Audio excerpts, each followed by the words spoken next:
கேரள மாநிலம் வயநாடு மாவட்டத்தில் ஏற்பட்ட நிலச்சரிவில் உயிரிழந்தோரின் எண்ணிக்கை 400-ஐ கடந்துள்ளது. இந்நிலையில் கடினமான சூழ்நிலையில் கலைந்து போன தனது கனவை நிறைவேற்றும் வகையில் தேவதையாக உதவிய ஆசிரியரின் செயல் நெகிழ்ச்சியை ஏற்படுத்தியுள்ளது.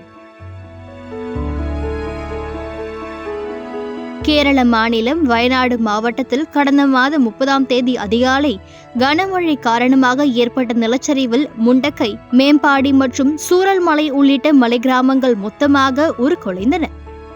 இதில் மண்ணோடு மண்ணாக புதைந்தவர்களை இரவும் பகலுமாக மீட்டு வருகிறது மீட்பு குழு.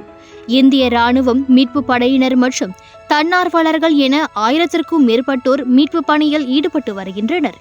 இந்நிலையில் தன்னார்வலராக சேர்ந்து மீட்பு பணிகளை மேற்கொண்டு கலைந்து போன தனது கனவுக்கு மீண்டும் உயிர் கொடுத்துள்ளார் அங்கன்வாடி ஆசிரியர் ஒருவர்.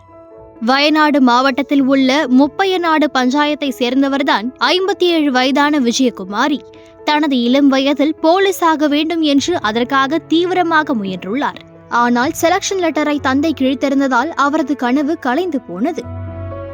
இதனையடுத்து அங்கன்வாடி ஆசிரியராக பணியை தொடங்கிய இவர் தன்னால் முடிந்த அனைத்து உதவிகளையும் செய்து வருகிறார்.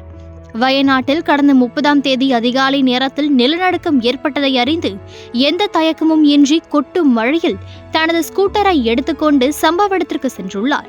5 மணிக்கெல்லாம் அங்கு விரைந்தவர் தான் சிவில் பாதுகாப்பு தன்னார்வலராக பயிற்சி பெற்றதை கூறி மீட்பு குழுவில் சேர்ந்துள்ளார். காலை 8 மணிக்கெல்லாம் சுமார் 17 பேரின் உடல்களை மீட்டுள்ளார் விஜயகுமாரி. தொடர்ந்து மேம்பாடியில் அமைக்கப்பட்ட தற்காலிக பிணவரையில் 2 நாட்களாக ஓய்வின்றி உழைத்துள்ளார். இறந்தவர்களின் உடல்கள், உடல் உறுப்புகளையெல்லாம் வைக்கப்பட்ட பிணவரையில் தைரியத்தோடு நின்று அடையாளம் காண வந்த உறவினர்களுக்கு உதவி செய்துள்ளார். இது தொடர்பாக பேசிய அவர், நான் என்னை உறுதியாக வைத்துக் கொண்டேன். இந்த இடத்தில் இருப்பதால் இழந்த உறவுகளை அடையாளம் தேடி வரும் பெண்களுக்கு உதவியாக இருக்கும். பல உடல்களை வைக்கப்பட்டதை பார்த்து பலர் மயங்கி விழுந்தனர். என்னால் முடிந்த நேரங்களில் எல்லாம் சமூக சேவையை செய்து வருகிறேன் என்று கூறியுள்ளார்.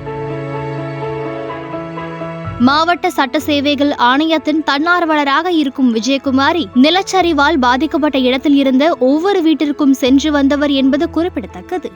உடைந்த கனவுகள் எல்லாம் இறந்து போவதில்லை. சில கனவுகள் கடினமான நிலையில் உயிர்ப்போடு இருக்கின்றன. இந்த வரிகளுக்கு எடுத்துக்காட்டாக கடினமான சூழலில் சேவை செய்த ஆசிரியருக்கு பாராட்டுகள் குவிந்து வருகிறது.